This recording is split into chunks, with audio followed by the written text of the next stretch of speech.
Hello, friends. Welcome to Anti-Chess Law. But today it's going to be all about atomic. And here I have with me a very top atomic player, JakeStateFarm. Welcome.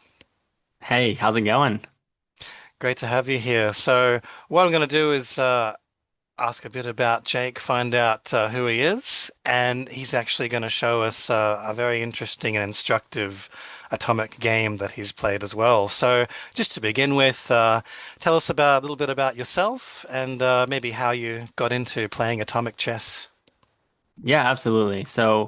I started playing chess, standard chess, when I was, I think, 5 years old, and then played in my first tournament when I was six. And so I played standard chess my whole life. I loved lead chess. I loved over the board tournaments. And at some point in high school, I started playing atomic chess. So I think it's been about, I don't even know, like maybe 7 years or 8 years when I played my first atomic game. And as soon as I played it, like I just got pretty much addicted to it. So yeah, I've been playing for about 7 or 8 years. And over that span, I've been playing probably primarily atomic over standard chess just because I love it. And I've So, been fortunate. what is it about atomic that like really attracted you? And some people might say, is it the cool explosion sound that it makes, or was That's it just like a novelty for you? Why atomic, and why not anti-chess and other types of variants as well? Sure, sure. That's half of it, the explosion sound. But the other half is probably, I love all the prep and the openings. I love one of my favorite things is getting to make my own openings. So since it's kind of like uncharted territory, I kind of get to look at the computer, look at the database, and make my own lines. So I've made a couple of my kind of openings that I call my own. And so that part of it I really love. And also just like the fast pacedness, like it's very common for games to end in like 10 moves. So I just think there's something about it that's just super addictive to me. And I don't know, can't really put my finger on it fully, but I'd say those are a couple reasons why probably. Yeah, they're pretty good. I mean, it's a nice quick game that does have that Yeah. going for it. So if you've got a short attention span, it's kind of a perfect thing. Just get in and get out quickly. Yeah, So absolutely. Jake, you have your own channel. You're also trying to do some videos and promote the game too. Can you tell us a bit about that? Absolutely. Yeah. So I started a channel back in November. It's called JSF Atomic Theory. And basically, the whole idea with it is to get people interested in atomic chess. So sometimes I'll do like standard chess streams or, hop on an interview like this just to kind of spread awareness for atomic chess, get the word out for it. And we've built a nice little community. We've got a Discord server that's really meant for new players to come in and join and ask questions, learn from some top experienced players. So we've really designed it in a way to myself and other people that are involved with it love atomic chess and we want other people to play atomic chess. So we're trying to create a welcoming environment that's super supportive, just kind of, no rating shame or anything like that. Just, hey, we want you to come play atomic and we'll help you along the way. And so that's the whole idea for the channel really. I post all sorts of content on there from bingo atomic chess to hyper atomic chess to duck atomic chess. I've done so many different things, but it's been a lot of fun. Hopefully, it's been instructional as well. So yeah. Great, great. And I think you've probably got some good instructional videos on your site. But one hmm question I think everyone's going to want to know is you're one of the best atomic players in the world now. And how did you get so good? What was your path to improvement? Yeah, it's we were I was talking about this. It's tough to really put my finger on it. For one, I've played almost 40,000 atomic games. Wow. So when you do, so when you do something that much, you're gonna get pretty good at it, hopefully. Uh, but yeah, I just, going over my games, I can remember when I first started playing, like every game, I would just go over it. And I always had the mission to let me learn one more move of this opening. Like I may have even won this game, but let me try to win, let me try to learn one more move. And I kind of carried that theory on. And I will say, like, my improvement from, I think it was like 1900 to around 2200 was pretty rapid because I was learning openings so fast. And once I got to about the 2200 mark, I had to learn a lot more than just openings. middle game and end game theory and stuff. But that'd be probably my biggest recommendation is, yeah, having a wide range of opening knowledge and taking every loss as a true chance to learn. That's what I always say on my channel as well. Just, not being down on yourself on the losses, just taking it as a chance to learn and to hopefully prep more for the next game. Oh yeah, I mean, I think any chess variant or even chess itself, you look at the games you lost, and I think that's the only way you're really going to rapidly improve. Otherwise, there's not going to be much improvement without that analysis and putting the Yeah. engine on, trying new things. Yeah, absolutely. So you are also, I believe, the chess.com Atomic World Champion, and is that the game you're going to show us today? A game Yeah, from that yeah, series? absolutely. Yeah, so in 2025, I was able to win the Chess.com World Championships. It's a super exciting event. So basically, how it works is it was last March and it's played on a Thursday and a Friday. So on Thursday is the qualifier day. So you've got 8 qualifier arenas and it's just mad chaos. There's hundreds of players in it, maybe thousands. And the winner of each arena qualifies for the final 8.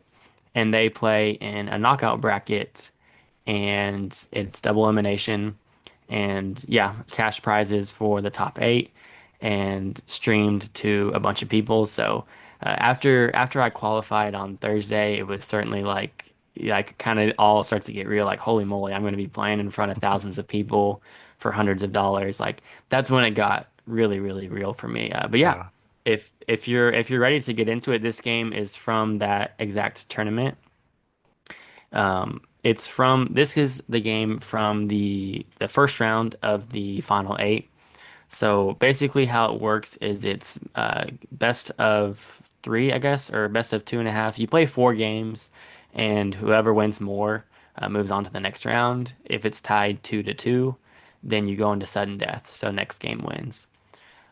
I was playing against a guy in this first round here. His name was Ponosaurus, and he was probably one of the only players in the final 8 that I knew like absolutely nothing about. Couldn't find any of his games. Really didn't know what to expect. I thought he was a weak player, but we ended up splitting 2-2 for the first 2 games, or sorry, first mm, 4 games. wow, okay. And so going into the fifth game, it's winner takes all. And this is setting the stage for the entire tournament, right? If I lose, I go down to the losers bracket. If I win, I get to stay alive in the winners bracket and continue playing for more. So, without further ado, let's get into it. Here, I was the white pieces in this game, and I opened with knight to f3, and he responded with e5. And yeah, so normally it's a bit more conventional to play f6, but e5 is a nice line, just opening up his bishop and his queen here. Obviously, f6 cuts off g5 and e5. So he's allowing me to play knight g5, but he's basically giving up that square, and he's getting a lot of activity in return for it. Here he played the move pawn to f4, which is kind of a well-known sideline, but it's definitely not the main line. And he's blitzing all these moves out. And so, I played a couple games against him just in the match, and I think he went for f6. I don't remember exactly what the games were, but it wasn't this line. And so I am getting a bit worried, right? He's playing for a win just as I am, and he's choosing a good line to do it here. Um, Yeah, I so. have seen this line, yeah, come out a little bit more recently. So, Yeah. Yeah, it's a very trappy line. After the move pawn to d5, he's played all prep here. It's very tempting to take on h7, and we could discuss that. It's a whole video in itself of why, yes, with best play, knight takes h7 is good for white, but as you can see with the database here, it tends to be much more even actually.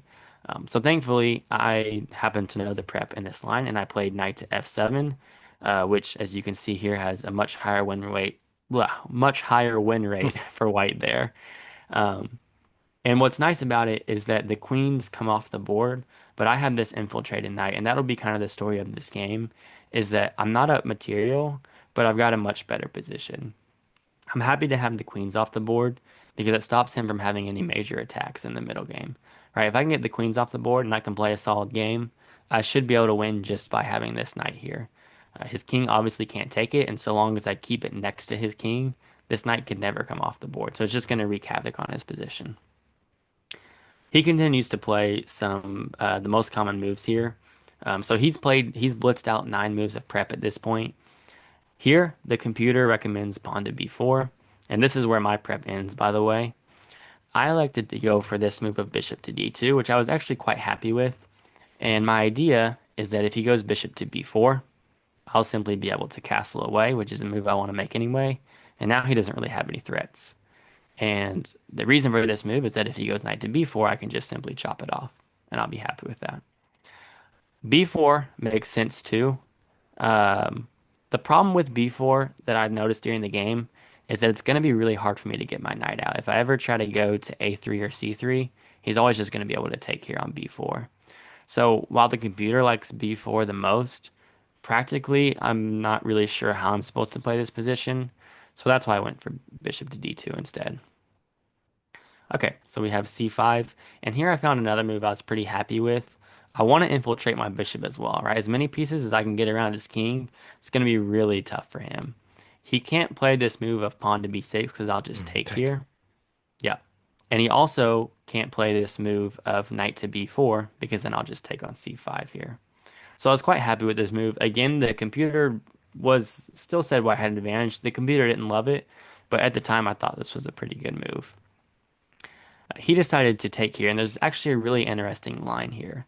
I ended up going for this move of knight to c3, but I noticed this really crazy line. I'll try to go through it quickly here to not waste too much time. But the move that I want to play here, it's the reason why I played bishop to a5.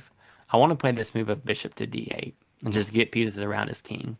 And the idea is after knight to b4, I'm thinking I'm completely won here after bishop to e7, right? If he takes here, then I'm just taking this bishop and getting checkmate. And he can't move the bishop. So the only move he can make, and it's actually a really good move, is this move king to d7. And now he's threatening to take on f7, and he's also threatening to take on a2. This is a very unpleasant position for me, so I thought I have a crazy line here of knight d6, and after sacrificing this, I play this weird move of c4, and basically I'm just going to shove this c pawn down the board. What were the time controls in this? This was a 3-0. 3-0. Okay. Yeah, so Yeah. a lot of the games ended up getting super down to the wire with no Mm-mm. increment. You're just blitzing out moves. So I miss this idea. It's a pretty tough idea to spot, sacrificing this pawn on a2. But I did see this idea of king d7, and I saw that he'd have this double attack here. And so for that reason, I didn't go for bishop d8. Even though it was probably one of the best moves, I didn't go for it. Instead, I played knight to c3, and my idea is that I can meet knight b4 with knight b5, and then we'll both get knights into our opponent's positions. So he continues with bishop to e7, and I responded with h4 because I don't want to allow bishop h4, which would come with a nasty threat here. And after castles, knight to b5 and knight to b4. Here I missed a completely winning move of knight to c7, and we'll see why in a little bit later on here. But I had the right idea, right? I could have taken here, which is the obvious move, but after knight takes a2, again, the material is equal here, and even though I have a nice knight here, my goal here is to keep pieces on the board, right? The more pieces that come off the board, the harder it's going to be for me to win this game. In fact, if we go into a draw, then he gets white in the next game. So really, this is a must-win game for me. So I Mm. don't want to take pieces off the board. I want to keep the attack going here. So I had a nice idea of pawn to a3, with the idea is that after he goes knight to a2, then I could go either knight a7 or knight c7, and at least we'll both get infiltrated knights, and there'll be some kind of imbalance there. So he responds with a6, forcing knight c7, and here we see the power of knight to c7. Essentially, I'm threatening this really crazy line of which he falls for, and I actually miss a mate in 3 here. Of there's this idea of knight to e6, threatening this pawn, and no matter where he pushes it, I have knight to f8. And this Mm. H pawn H pawn stuck. cannot be pushed. Mm. Yeah, because the knight's blocking it.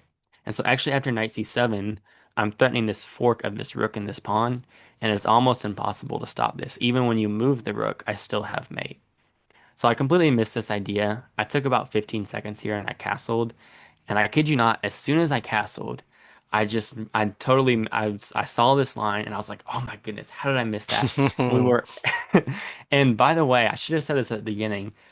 We were the last game going when this game started. So everyone in the tournament is watching us. The Twitch live stream I know is watching us. That's like And it's a game of mental pressure as well. And I know I've watched World Championships, and yeah, you know the players are good, but it's moments like this that can really make or break you. So yeah, absolutely. yeah. No, it absolutely. I mean, especially when you're playing in front of thousands of people that are watching on Twitch for hundreds of dollars. Everyone else in the tournament is done, so I knew that they were streaming our game. And on top of that, we're all on a Zoom call together, and I kid you not, my opponent can probably testify to this. You have to have your microphone on so that they know like you're not talking to anybody. Mm, And like visibly there's multiple cameras on me and like I do something like this and I yelled out something. I don't remember what it was, but I noticed I was so upset with myself for not seeing 96. I was mm, like, oh my goodness, I can't believe I missed this. And so now he takes a long time, and like he surely heard me because we were the only two people still going, so no one else in right, the tournament could right. have said that. And so I feel kind of bad that I potentially threw him off, but he probably realized why I made that noise, and now he plays G6, stopping my whole idea. And at this point, I just tunnel visioned it. Like I immediately played knight e6. I was like, hopefully he doesn't see it. Hopefully I still just get knight f8 in anyway, and I'm able to win. Well, of course, at this point, it's a mate in two. So he sees it. He plays knight takes g4. And here there's some pretty crazy computer lines. There's some insane lines. He actually had a better idea here of knight to d3, threatening this pawn, and after takes, he could go rook c2, king h1, and then something like knight f5, which is just crazy, but still opening Oh, up this that's very pawn. hard to see. Yeah. Well, It's yeah. so hard to see. But if I still go for this idea of knight f8, I'll turn on the computer here. Yeah, it's pretty much equal now. I've pretty much lost my advantage if I go for Mm, this. mm, And so instead, the computer wants me to take on f4. And now he's got an active rook. He's got two pawns that he can take here. And this game is actually heading for a draw. He's going to get a passed pawn here as well. And even though I'm technically up a piece, in atomic chess endgames, it basically means nothing. A piece for a pawn is mm, mm. basically equal because I'm Yep. going to have to Yep. use my piece to block a pawn anyway. So this position, even though the computer likes it okay for white, is likely going to be a draw. So he really had a chance to equalize there. Instead, he takes on g4. I played bishop c7, just blocking his rook from coming in here. And after takes e4, takes, and bishop c5, I'm sure he was expecting me to take here, which would be a totally fine move. But I decided to set a nice little trap here of king h1. And my idea is that after bishop takes f2, now I play knight h6. I'm blocking his king from escaping. And Mm. after king h8, we see this same idea where this h pawn just can't move at The all. same idea, except this time Hmm. it's you orchestrating it. But Yeah, yeah. exactly. So that was the whole idea behind King H1, giving this trap in a high pressure situation, but also just keeping this knight on the board. So, unluckily for me, he plays H6, and now I play rook to D1. And here he plays his best move of E4. His only chance in this game is to try to create some passer here. He's got a 2-on-1 advantage. So he's got to try to do something. And here I find the last idea that's really kind of crucial in the position. So once again, material is equal. Yeah, it's two knights for two pawns, but I've got to create something. And I want to get this rook in. I want to take advantage of the fact that his rooks are pretty inactive. And so I want to find a way to get my rook in, but no matter where I go, say I go here, black's actually winning after rook takes Mm, bishop. mm, Black is just simply better here. Black's up material, and black's going to be able to hold this position. So I can't really get my rook in at all. It's hard to do much with my knights because he's pushed his pawns up, so there's not going to be any way to checkmate with my knights. The computer has some crazy lines, but I find the right idea, which is I need to move this bishop. I need to get it out of the way so I can play rook to d8. And I find a cool move here, which is bishop to b8, not only moving the bishop away from this square, but also just completely blocking in this rook in the corner here. So I was super happy to make this move. Again, the computer didn't love it. It wasn't the best move in the position, but I was happy to find it in the game. At this point, I was pretty confident. So he plays bishop d6. I need to move this knight away so I can take it. So I come here with a tempo. After he pushes the b pawn, and a few more moves later, um, he resigns in this position, but it'll be mate very soon. If he goes here, I could play something like this, and it's going to be mate one way or the other here. So I think one of the cool things about this game is that pretty much the whole game I didn't have a material advantage, which is pretty rare in games that you win as white. mm. I didn't go for material advantage in the opening. I specifically went for a line. I rejected this move, which is very common to win material, and instead went for a line that just gave me a good position and just tried to slowly outplay my opponent. And what was cool here is that even though a lot of moves I made the computer hated, I had plans the whole time. I had ideas, and yes, I missed plenty of ideas as well. But eventually, even though the ideas weren't perfect, they were still ideas in themselves, and I was able to pull it out in the end. And yeah, this is a super exciting game. Probably the most exciting game of the tournament for me personally. Just lots of back and forth. And so, yeah, that was it. And I was able to go on and win the rest of the tournament after this. So, Yeah, it's very impressive stuff. And I think it also really highlights that difference between the knowledge of a really strong player versus just looking at an engine. And the hmm same in across other variants too, because the engines can get very materialistic, but it's the way we can look at a position and say, I want my pieces here that really sets things apart. And yeah, you're right. I mean, Atomic is a materialistic game. If it gets down to the ending, it's a matter of numbers. But if you're wanting to win earlier, then absolutely, it's about that piece cohesion. And that was, yeah, beautifully done. Nice yeah, game. absolutely. Yeah, thank you. Yeah, thank you. And part of that game was there was some lines in there that I didn't have time to go over, but he had lots of chances where if I made a certain move, maybe the engine still liked it for me, but it gave him really good drawing chances. And so kind of the whole game, I was trying to cut off any chances that he had to trade down to an end game. I was trying to keep pieces on the board and, just keep pressure on him as much as possible. So, yeah, the computer didn't love it, but it was a super fun game. And I was happy with it after the fact. It's definitely humbling going over it now, seeing all the mistakes that I made. But at the time, I was pretty happy with it. So, Yeah. Oh, thank you so much for coming on and showing us some of your great atomic knowledge and sharing it with the community. yeah, absolutely. Thanks for having me on, and thanks for what you're doing with the anti-chess community as well. I know we've got small little communities here, but we can still make a big difference in them. So super inspiring to see your channel and some of the great interviews that you've had, like the guy that created Stockfish. Mm. I was telling my friend today I'm going to go on an interview with a guy that interviewed the Stockfish creator. So like I'm basically as good as Stockfish. Yeah, well, I mean, I try to get the best of the best guests on, don't I? That was great to have Todd on here before. Yeah, Yeah, exactly. yeah, yeah. All right, well, thank you very much to everyone else for watching, and thank you again to Jake State Farm, and I will see you in the next video.